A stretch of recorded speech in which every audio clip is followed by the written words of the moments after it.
खबर चंडीगढ़ से है, जहां चंडीगढ़ में नगर निगम की अवैध वेंडरों पर लगातार कार्रवाई के विरोध में वेंडरों ने प्रदर्शन किया। वेंडरों के प्रधान राम मिलन गौड़ ने कहा कि 11 साल पुराने सर्वे के आधार पर किसी को हटाया नहीं गया था, इसलिए वर्तमान कार्रवाई गलत है। उन्होंने इसे गरीबों के रोजगार पर हमला बताया और कहा कि इस मुद्दे को लेकर जल्द ही गवर्नर से भी मिलेंगे। सर, पहले अपना नाम बता देना। दूसरा, जो आज प्रदर्शन किया जा रहा है, आखिर किस लिए किया जा रहा है, क्या क्या डिमांड है? जी टोपी निकाल देना। तुम खड़े रहो। हमारा नाम राम मिलन गौड़ है सर। मैं 30 साल से रेडी फड़ी वालों के लिए हम लोग संघर्ष कर रहे हैं और ये एक्ट आया है पथ विक्रेता जीविका संरक्षण अधिनियम 2014। उसके तहत जो एक्ट का अवहेलना हो रही है, यहाँ पे एक्ट को सही तरीके से आज 11 साल हो गए लागू नहीं किया जा रहा और जो काम हो रहा है वो धक्केशाही से किया जा रहा है। कुछ लोग वेंडरों पर आरोप लगाते हैं कि वेंडर गलत है, लेकिन नगर निगम सबसे बड़ा गलत काम ये किया कि इन्होंने वेंडरों को जो वेंडिंग जोन दिया है, जो अभी सुप्रीम कोर्ट का ताजा फैसला आया है, उसमें वेंडरों को सुप्रीम कोर्ट ने बोला कि वेंडिंग जोन में बैठे। सुप्रीम कोर्ट अपनी जगह सही है, गलत नहीं किया, लेकिन गलत सिर्फ इस बात का है कि वेंडरों को जो साइड दी गई है वो उनको ड्रा के थ्रू अलॉटमेंट किया गया। जैसे मान लो मैं चंडीगढ़ 20 सेक्टर लगाता हूं तो मुझे दे दिया ले जाके IT पाया क्या 24 में दे दिया या 53 में। मनी माजरा में कोई वेंडर काम करता तो उसको उठाकर 53 सेक्टर में भेज दिया, 52 सेक्टर में भेज दिया, तो उससे उसका रोजगार 15-20 किलोमीटर दूरी जाएगा, उसका रोजगार प्रभावित हो रहा है। दूसरा सर, बहुत बड़ा दिक्कत है, सुप्रीम कोर्ट तो ये जानता है कि भाई वेंडरों को जगह मिली, लेकिन वेंडरों को किस तरीके से शोषण हो रहा है। इसी तरह से मैंने भी अभी 1,45,000 रुपया नगर निगम ने पर मंथ 900 रुपये ब्याज लगा के मेरे से वसूल किया और मैं सारी फीस जनवरी तक अब 2026 तक का जमा कराया। और पर मंथ 900 रुपये ब्याज, अगर मान लो हमारा 600 रुपये 1500 रुपये से कम तो फीस है नहीं, 2,2500 3,3500 तक है, तो उसमें मान लो 1,000 रुपये भी फीस है तो 900 रुपये उसमें ब्याज लगाया जाता है पर मंथ, अगर 1 महीना लेट हो जाते हैं।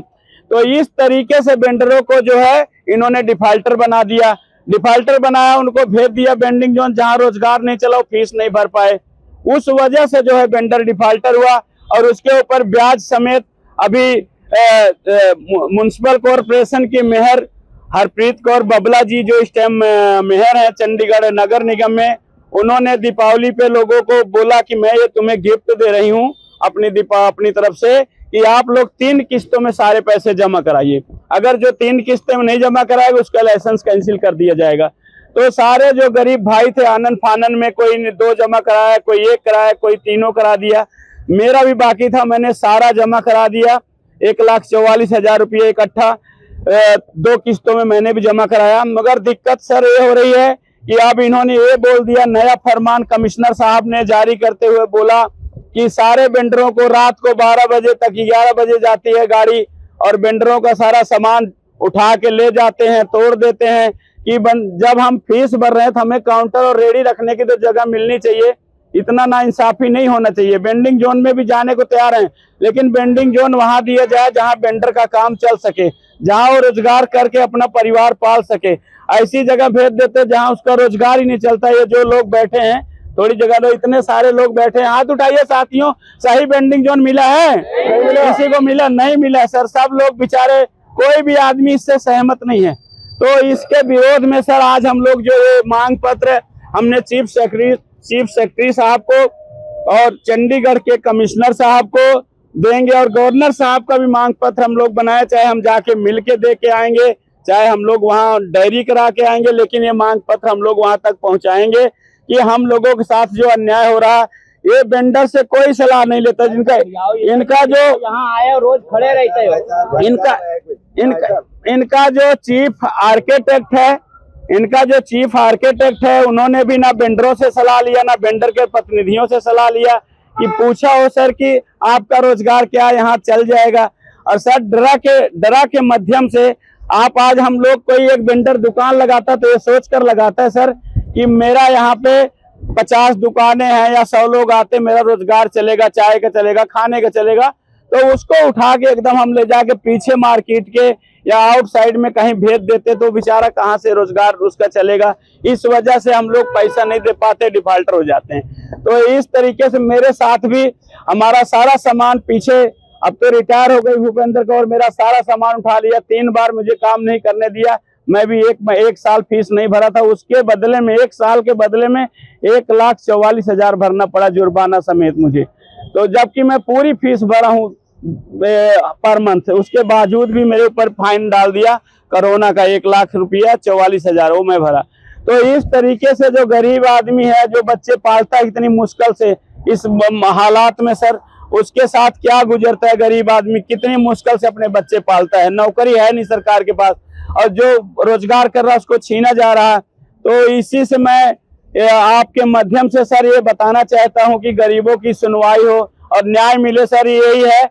हम कोई लड़ाई नहीं करना चाहते, नहीं मिलता है हम लोगों को जेल में डालना चाहते हैं तो जेल में डाल दें, हम वहां भी जाने के लिए तैयार हैं। लेकिन हमारे जो घर परिवार है उसको कौन पालेगा, बच्चे पाले सरकार, हम लोग बिल्कुल तैयार हैं। सही है साथियों, गलत बोल रहे हैं सब साथ। तो ये हमारी मांग है।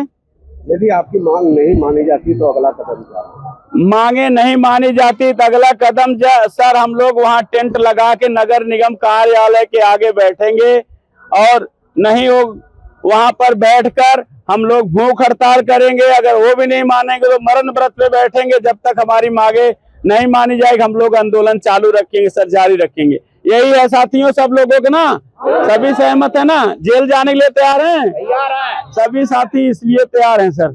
यही है, आज मांग पत्र दे के आते हैं, मिलने उनको जाएंगे, मांग पत्र भी देंगे और रैली लेके जाएंगे हम लोग। अगर SHO साहब बोल रहे हैं कि हम तुम्हारे मांग पत्र ले, उनसे टाइम ले लेते हैं, मिलवाते हैं, आपको लेके चलेंगे। बहुत अच्छे, उन्होंने हमारे साथ बातचीत किया, बोला कि कोई बात नहीं, तुम लोग कुछ ऐसा ना करो। हम लोग शांतिपूर्वक सर अपने संविधान से बाहर ना होते हुए हम सब लोग आस्था रखते हैं संविधान पे। हम ईमानदारी इंसानियत के नाते हम लोग अपने बच्चों को पालने के लिए जो है ये हम लोग प्रोटेस्ट किए, नहीं तो हमें जरूरत नहीं था सर। यही है हमारी मांग है सर। सर पहला अपना नाम था। अब मेरा नाम प्रियव्रत है, मैं all India bank officer confederation का वाइस प्रेसिडेंट हूँ। आज UFBU ने अपने बैनर तले सारे भारत में सभी राज्यों की कैपिटल्स में धरना प्रदर्शन रखा है। आज चंडीगढ़ में हमारा धरना प्रदर्शन UFBU के बैनर तले आयोजित किया गया है। सभी बैंकों के कर्मचारी अधिकारी धरना प्रदर्शन में भाग ले रहे हैं। हमारी एक ही मुख्य मांग है जिसको लेकर ये धरना दिया जा रहा है, वो है कि बैंकों में 5 दिवसीय कार्य सप्ताह लागू किया जाए। आज के समय चाहे वो केंद्र सरकार के दायरे हों, चाहे राज्य सरकार के दायरे हों, चाहे इनकम टैक्स का डिपार्टमेंट हो, चाहे RBI हो, चाहे फाइनेंस मिनिस्ट्री हो, सभी जगह पर 5 दिवसीय कार्य सप्ताह की प्रणाली लागू है। हम लंबे समय से बैंकों में 5 दिवसीय कार्य सप्ताह की प्रणाली लागू करने के लिए संघर्ष कर रहे हैं। मार्च 2024 में हमारे वेतन समझौते के समय IBA और यूनियंस का समझौता हुआ था और उस समझौते को केंद्र सरकार की सहमति से ही साइन किया गया। उस समझौते में ये स्पष्ट रूप से लिखा गया कि बैंकों में 5 दिवसीय कार्य सप्ताह लागू किया जाएगा, लेकिन बैंकिंग इंडस्ट्री में ये अभी तक नहीं किया गया है। इसको लेकर हम लगातार संघर्ष कर रहे हैं। हमारा धरना प्रदर्शन जारी है और आगामी 27 तारीख को हम अखिल भारतीय हड़ताल करेंगे। सर आखिर पिछले देखा जाए तो काफी समय से आपकी ये डिमांड है कि 5 दिन का जो काम होना चाहिए। केंद्र सरकार आपकी इस आवाज को मान क्यों नहीं?